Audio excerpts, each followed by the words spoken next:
Welcome in, brand new Jock Market Power Hour for this week's ZOZO Championship. I'm Rick, gave me that right there, Joe Idoni. And Joe, alert, things are happening. We've got a lot to get through in a very short period of time. Hello. Tuesday, baby, 9:30 Eastern time close, 30 minutes from now, actually less, like 28 minutes left in this IPO hour. We got a lot to get through. ZOZO Championship. Welcome all to the Power Hour. Let's roll. Yeah, so because this event is starting so early, the IPO, the boys over at Jock Market moved the IPO up to 9:30 p.m. Eastern time on Tuesday, which if you're watching live, Joe mentioned, about 27 minutes from right now. The other thing is with that change, Joe, it appears there's going to be a lot of value in the market tonight, because I imagine most people are in their routine on getting their bids in on Wednesday. There has been little movement in the market thus far on this cash market that we have for the ZOZO Championship. This might be like a sale of a lifetime. Yeah, if you caught the live stream and you're in the market right now, it should be shaping up to be a great time. As you mentioned, we're not in our usual Wednesday time slot due to the fact that by this time tomorrow night, this tournament will be off and running, correct? Basically, yes, that is correct. The other thing, and we are looking to confirm this, but from what I can see, this is the regular payout structure that has not been adjusted for the small field, which makes it even easier to win money this week. Yeah, absolutely. So 78 players in the field this week. And it looks like you're going to pay out over $1 for the top 80. So who knows? You finish dead last, you're still going to get back $1.14 per share, according to the valuations on the app and on the website right now. So yeah, excited to get this thing going. We got a lot of big names at the top. We got a great field. We got a no-cut event. It should be fun. Yeah, so if you've ever wanted to get involved in the Jock Market, right now is that moment. The code you're looking for, POWER, there's a link in the description. You can get your $100 deposit match as well, because there's probably never been a better time to play. Let's sprint through a little bullish or bearish segment, Joe. This is our opportunity to take on 4 different golfers and take a stance on them. I'll just start with the guy who's the #1 pre-ranked golfer. It's Xander Schauffele. $12.80 is the fair value for him tonight. We know his record in no-cut events. We know his record recently. The last time he was in Japan, I think he donned a gold medal. I mean, what stance are we taking on Xander tonight? So here's the thing. Last week we saw Patrick Cantlay right around this $12.80 fair value projection, and he ended up about $2 or more shy of that, I believe. I have a feeling like we're going to see a lot of the same thing with Xander tonight. The field's a little bit stronger. If we can get him, let's say in the high $10 range, I'm bullish. We've seen these top guys, top price guys, however you want to call it, come through. The market leaders, as you can say, and he's been fantastic of late.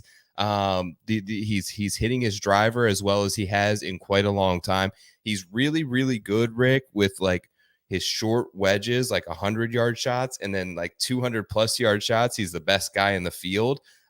That's where a lot of the majority of your shots are going to come from this week. With the you get like 4 short par 4s, then you get a lot of 200+ yard shots with those long par 4s, the par 5s, the par 3s. I believe that distribution range is going to be right in his wheelhouse. Seen him play well, as you mentioned, in Japan before. So I'm going to be bullish on Xander. How about you? Yeah, I agree. This is a guy who has so few, if any, flaws in his game. I'm not sure really where he starts to leak strokes. And when you have that floor and you're guaranteed 4 rounds, you start trickling up the top of the leaderboard. I don't think we're going to have to ask him to finish all that highly. We're not going to ask him to win at this fair value.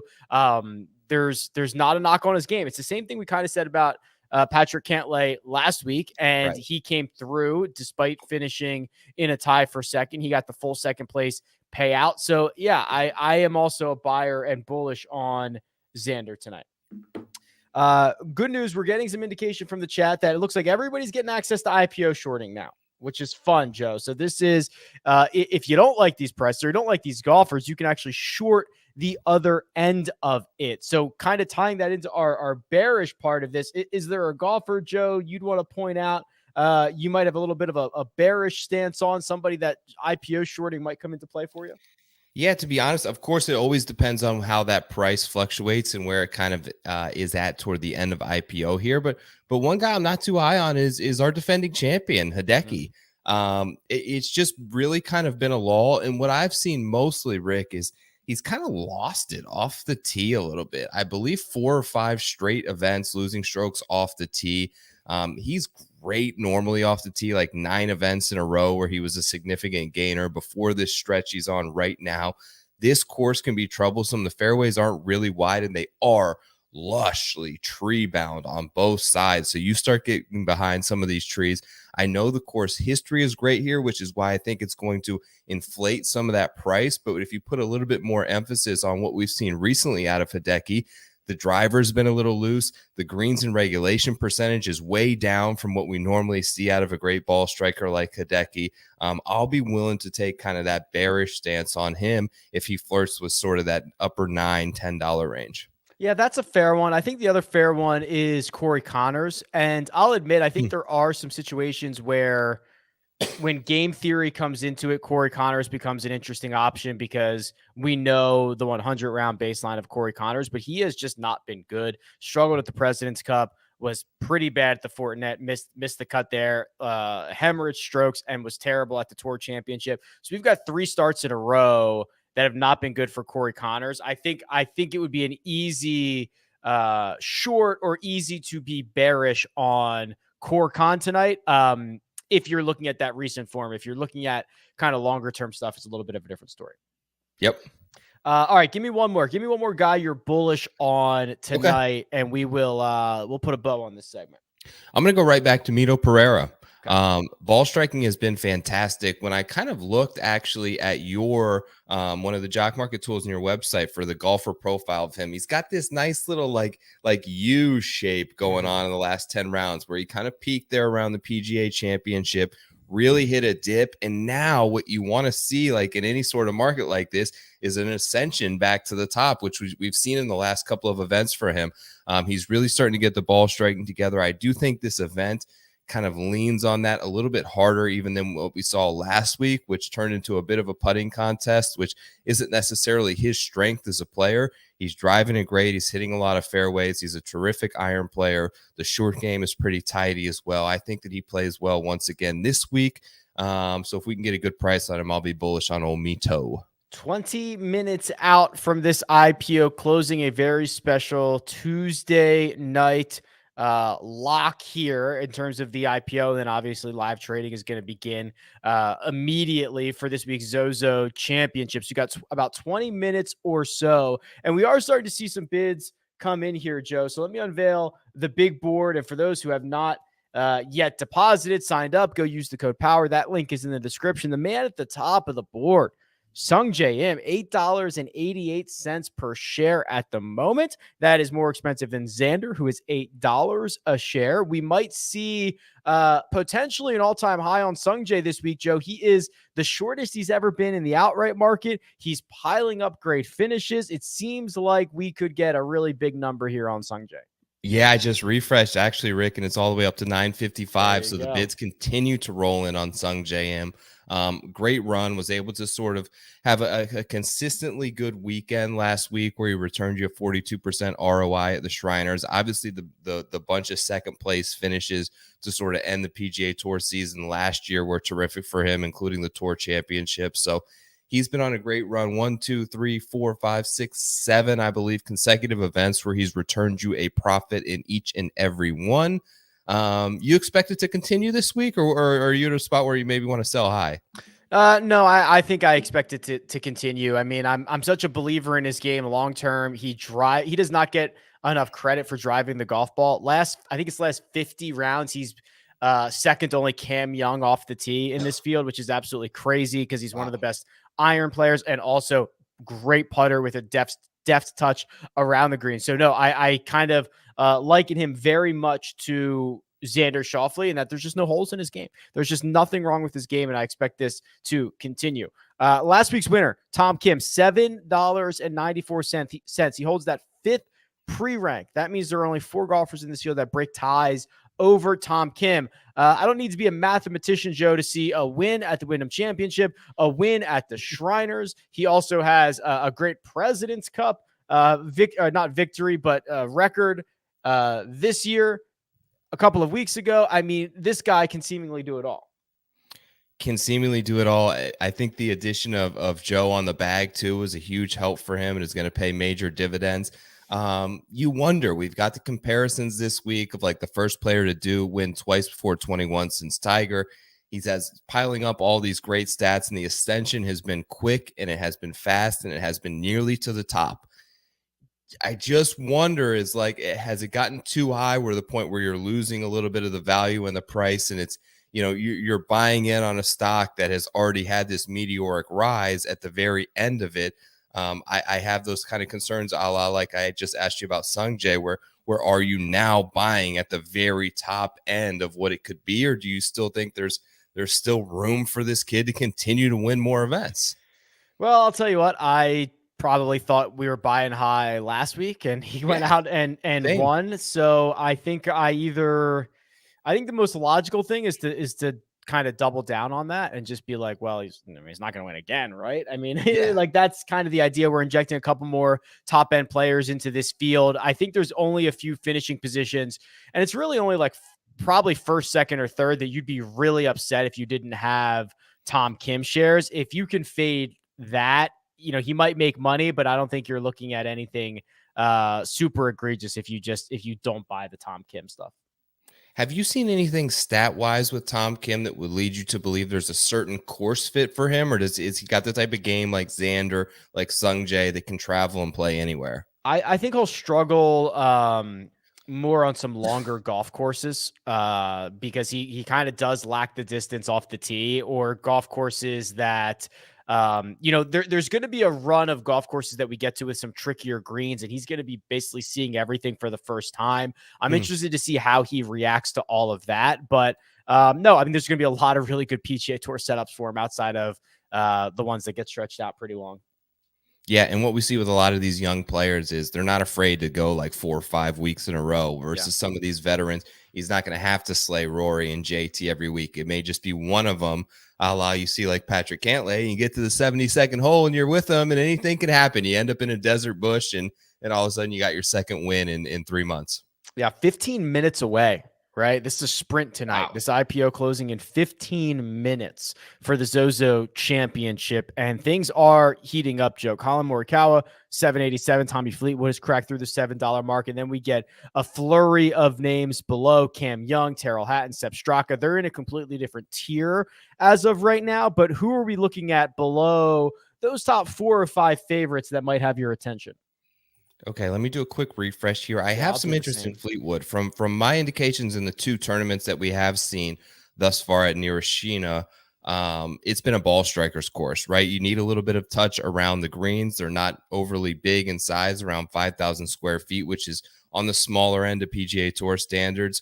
But it's really get the ball in the fairway and try to leverage your iron play. The tougher, I don't think we're going to see 24, 25 under like we've seen at the Shriners, like we've seen at the Sanderson and some of these other events, more like 15 under par. I think those events really set up better for your really, really premier elite iron players. And we've started to see Tommy Fleetwood make a run to getting back to his standard and leaning on his strength, which always was that terrific iron play. ZOZO Championship last year, he finished T7. That was a 66% ROI. He was $7.25. Peter in the chat says Fleetwood cannot close a door.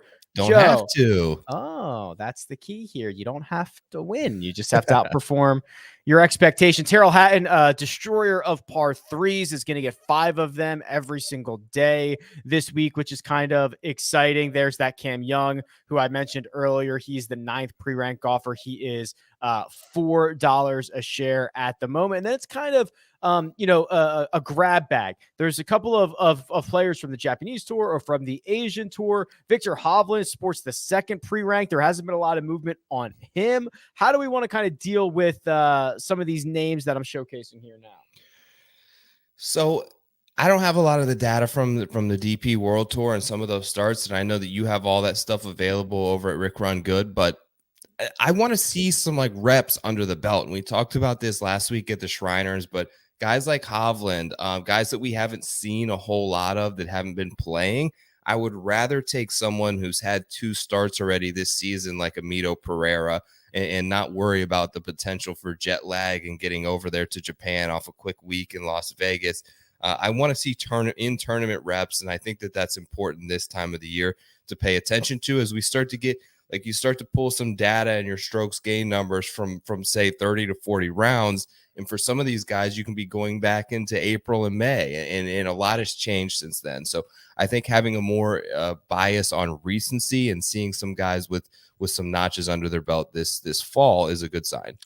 Victor shoots up to $6.50 while we were just chatting about him there. So he is making his way up the board. So is Keegan Bradley. And Keegan's got 2, if I remember correctly, really good finishes at the 2 events held at this golf course. So it was like a T7 and I think something else like 22nd or maybe even better than that, 18th or something like that. So how do we kind of deal with that, right? We've got 3 years of tournament history, 2 years of course history. Are you leaning on some of the course horses for tonight? Yeah, I think it's definitely an advantage to have good course history here. As it, we've only seen it twice. Of course, they had the in-between year during COVID that was, I think it's Sherwood. Right. But yeah, the 2 times they've played it, guys like Keegan and even Brendan Steele, like these guys who are prolific ball strikers and not known as great putters, have actually had some success here. So I think it's an important trait to kind of lean on for this week when assessing different players and their strengths as compared to this specific golf course. Okay, this market is, with 12 minutes to go, it is heating up here. We're seeing Sung Jae Im break through the $10 barrier. He's now 23 cents more expensive than Xander Schauffele, with Colin Morikawa, Tom Kim, Hideki Matsuyama in the $8 range. Keegan, Tommy Fleetwood alone in the 7s. The 6s are Hovland, Cam Young, Terrell Hatton. Lucas Herbert got out to a fast start in Las Vegas, ended up finishing T20. That's back-to-back top 20s for him and 3 out of his last 4 in terms of cash markets. Siwoo Kim has seemingly fixed that putter. If he has, he's quite dangerous. Sepp Straka, who has found something, runner-up, 7th, runner-up in his last handful of starts. I mean, these are guys that are certainly seeming like they're trending in the right direction, Joe.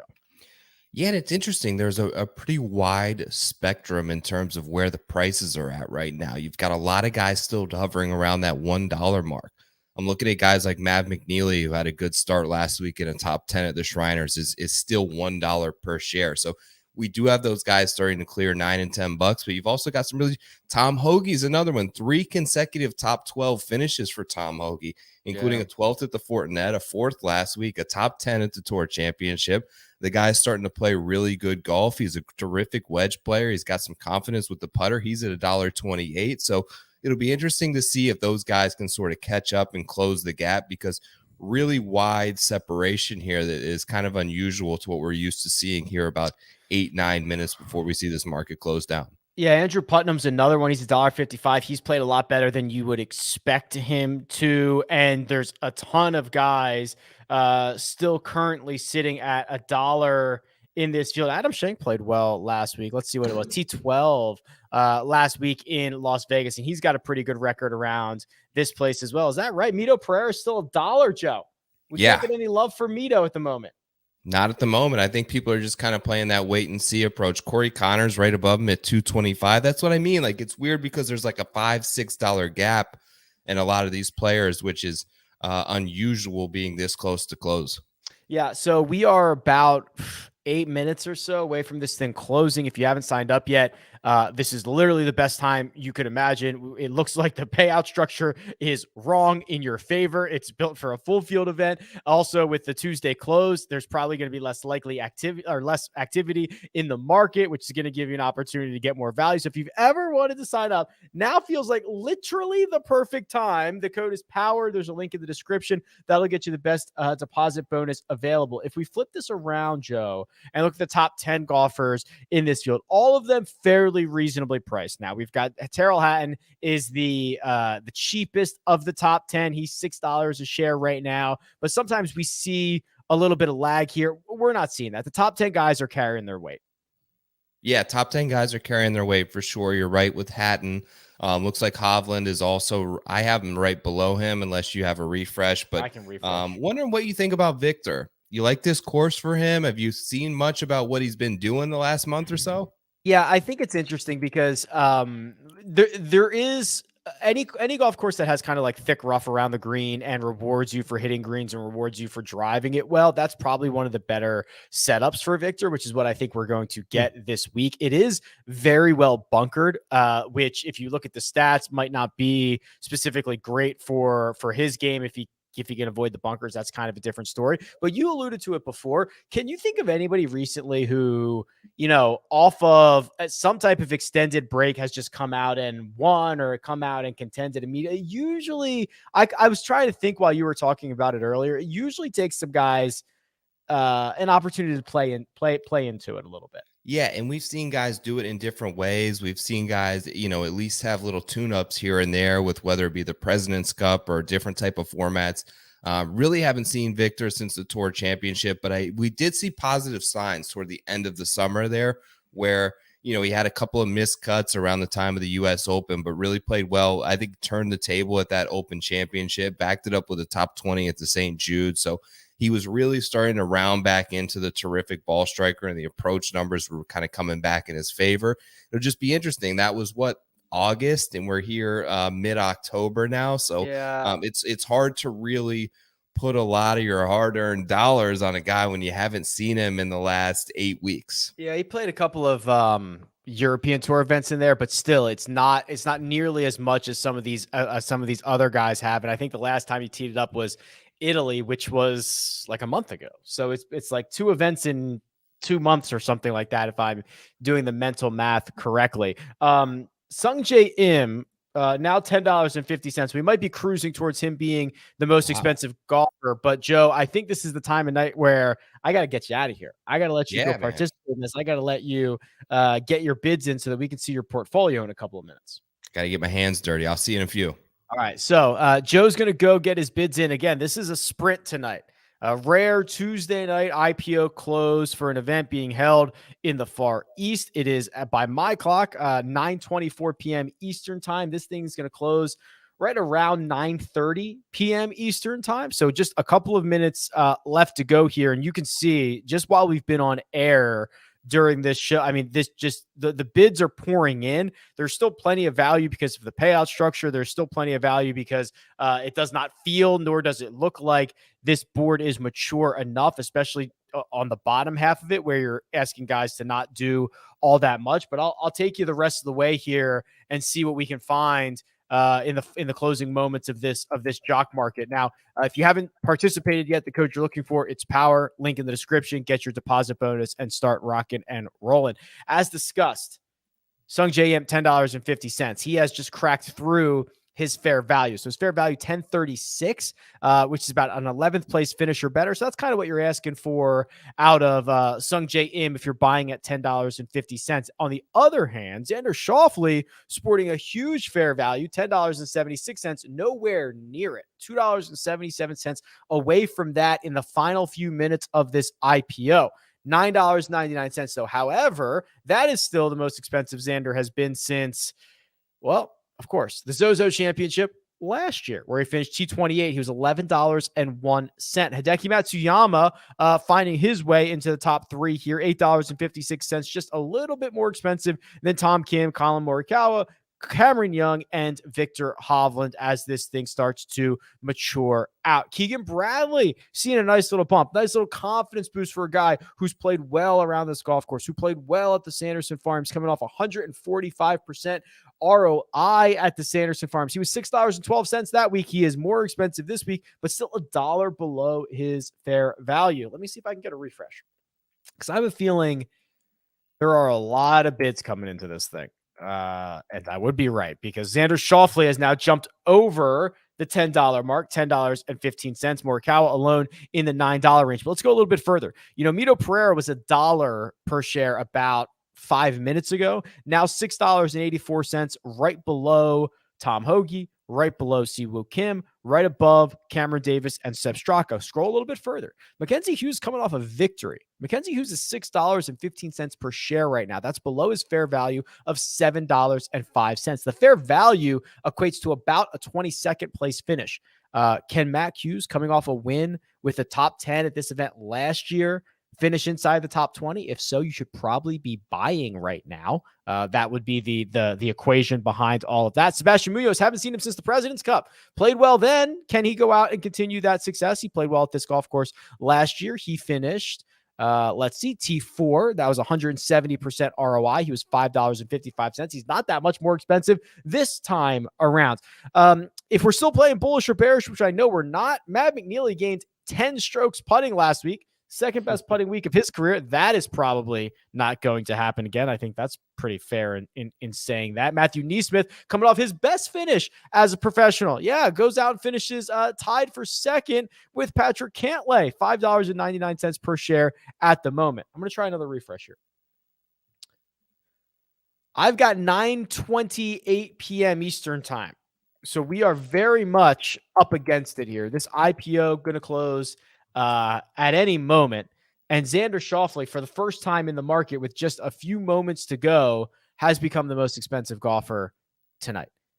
He's the number one pre-ranked golfer. He wins every single tie. He is now $10.69. Worth noting, that is still below his fair value. Maybe his fair value is too high at $12.80, but that is below his fair value. Sungjae has beaten his. Hideki is very close to his. Colin Morikawa is about 75, 80 cents away from his fair value. Victor Hovland's about $2 away from his fair value. So there is still plenty of opportunity out there for when this thing goes live for you to have green next to that return when this thing closes here in just a couple of minutes, or even maybe just 1 minute.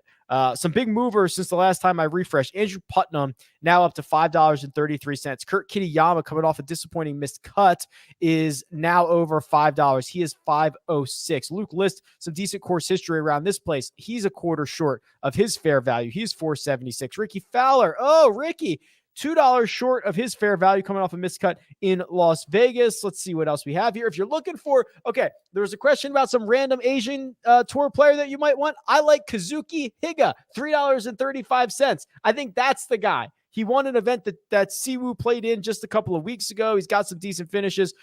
He's my favorite of the bunch. Let me try to steal another refresh here. I've got 9:29, so this thing's going to close any second. Closed. Right up. Oh, there you go. That any second was the next second, apparently.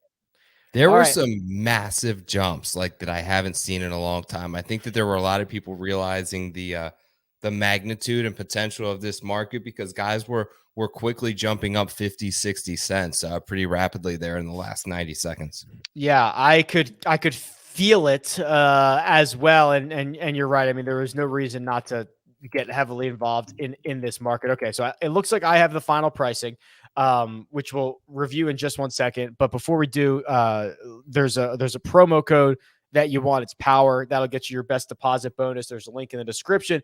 And this IPO is closed. So Joe, if you are prepared, I'm ready to take your shares for tonight.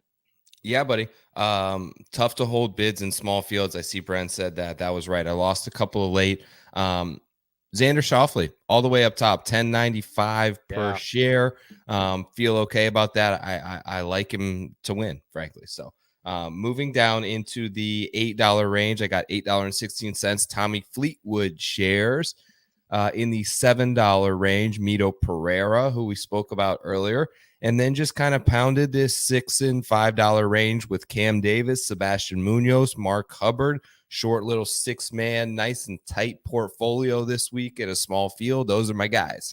Xander, Fleetwood, Mito, Cam Davis, Sebastian Munoz, Mark Hubbard rounds out Joe's very intentional and focused core of golfers in his portfolio. You've got a little overlap here. Jeff S.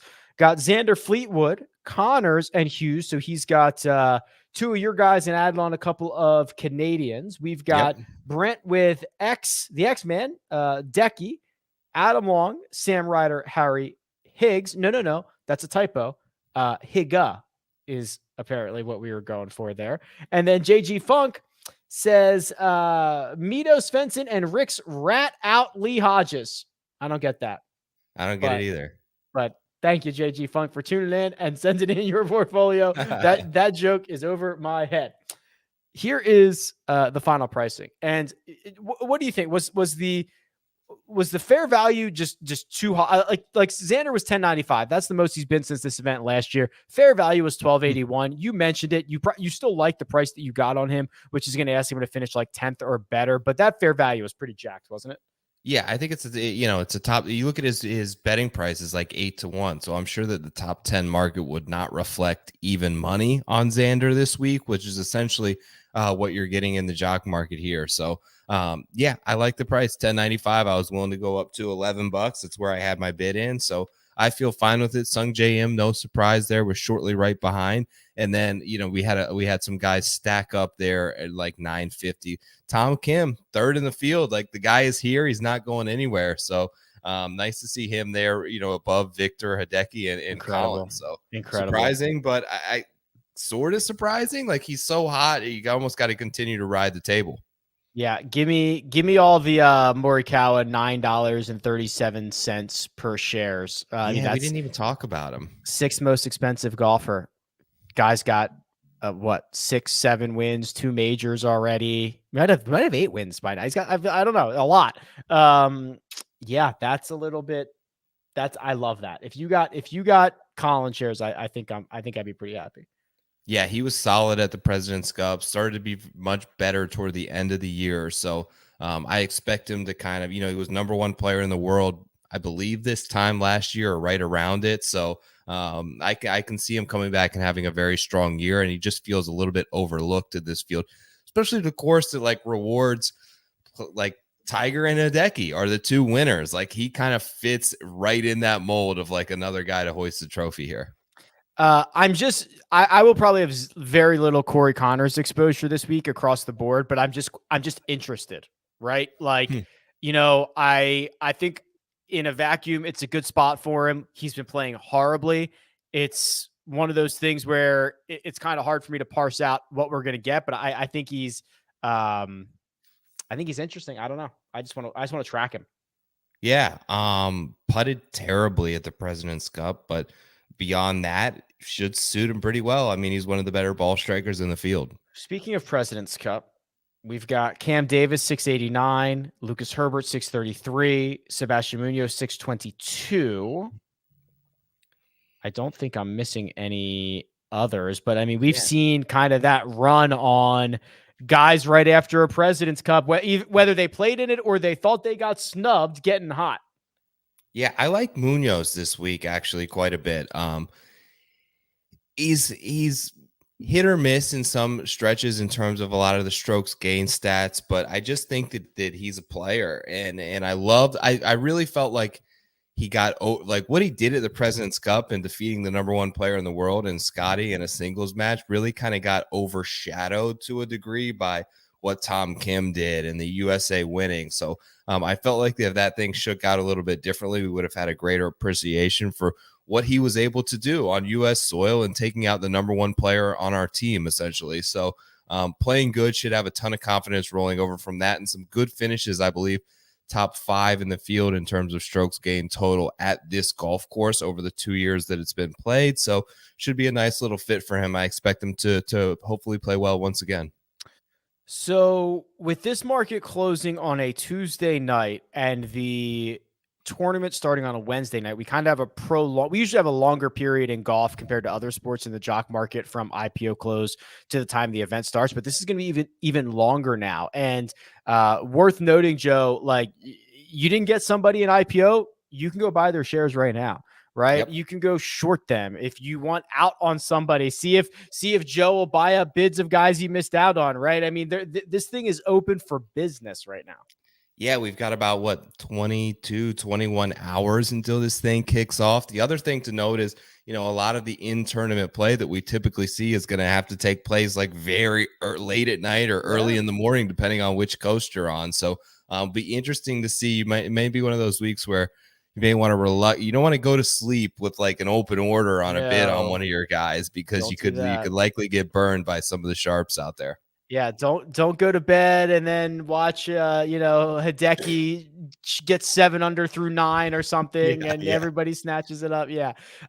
Be careful. Or if you're on the other side of it and you are awake and you are up, refresh the Jock Market app and see what's available out there, and see if there is some opportunity. Next week, back in the States, Joe, we're going to come back to Congaree, which is a golf course we saw a couple years ago it was called the Palmetto. It was won by Garrick Higo, and that is a very, very unique golf course. So I'm interested in chatting about that one again. Yeah, excited to see that course again. I'm glad they came back there. I really enjoyed it. And I think we're going to get like a really strong field for that event. I think we're going to see probably Justin Thomas, hopefully Rory McIlroy, hopefully Scotty Scheffler. These guys all kind of come back into the fold. Hopefully can pull over a couple of guys this week from Japan as well. But I think this week and next week are the 2 premier events of this sort of fall swing. So looking forward to next week as well, back in our normal time slot on Wednesday night. Yeah, follow Joe on Twitter. It's at TourPicks. You can find me at RickRunGood. This has been your Jock Market Power Hour for the ZOZO Championship. Good luck.